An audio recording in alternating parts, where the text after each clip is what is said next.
Well students, आज एक point समझते हैं अभी हम, और उस पॉइंट का नाम है कंजम्पशन फंक्शन। बड़ा ही सिंपल सा पॉइंट है। कंजम्पशन फंक्शन को हम प्रोपेंसिटी टू कंज्यूम भी समझते हैं। इकोनॉमिक्स में जब भी कभी ये वर्ड यूज होता है जिसको हम क्या कहते हैं, फंक्शन। तो फंक्शन सिंपली हम डिनोट कैसे करते हैं, इज इक्वल टू से के बाद एफ।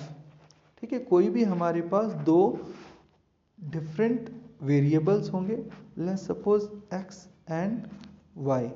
एक वेरिएबल को हम अपनी left hand side is equal to के लेफ्ट हैंड साइड पर लिखेंगे और एक वेरिएबल को हम इज इक्वल टू के राइट हैंड साइड पर लिखेंगे एफ के बाद।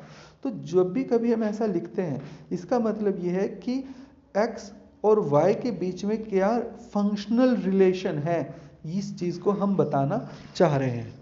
जैसे कि पिछले बार 11th में हमने डिमांड फंक्शन पढ़ा था, तो हमने डिमांड ऑफ गुड एक्स को यहाँ रखा था, ये capital demand of good x को हमने यहाँ पे रखा था। फिर हमने फंक्शन और डिमांड का जिसके साथ हमें रिलेशन बताना था, price of related good, price of substitute, income, ठीक है, उन चीज़ों को हमने यहाँ पर रखा था।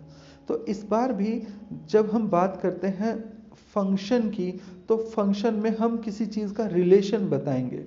इस बार हमारे पास है कंजम्पशन फंक्शन। ठीक है, तो इज इक्वल टू में एफ हुआ और सी हो गया। अब सी का रिलेशन हम किसके साथ बताना चाह रहे हैं, सी का रिलेशन हम बताना चाह रहे हैं वाई के साथ। Y mean simple income.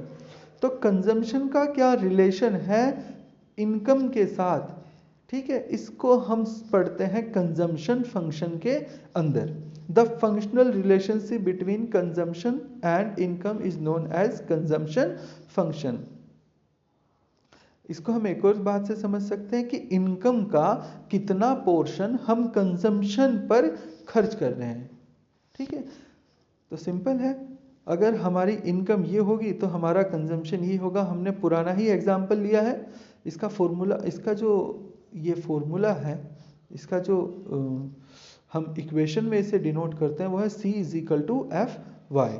तो y हमें चाहिए और c हमें चाहिए, और दोनों ही हम अपने पिछले ही एग्जाम्पल से सेम डिनोट करते आ रहे हैं। तो इनके बेस पर जो है हम इनका ऐसे कर्व को बना सकते हैं इजीली।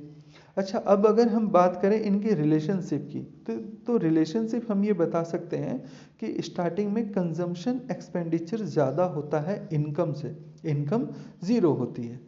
लेकिन बाद में एक ऐसा पॉइंट आता है जहाँ पर कंजम्पशन और इनकम इक्वल हो जाते हैं, और उसके बाद इनकम भी बढ़ती है और कंजम्पशन भी बढ़ता है। लेकिन जो इनकम की ग्रोथ रेट होती है, जो इनकम की ग्रोथ रेट होती है वो ज़्यादा होती है कंजम्पशन रेट से।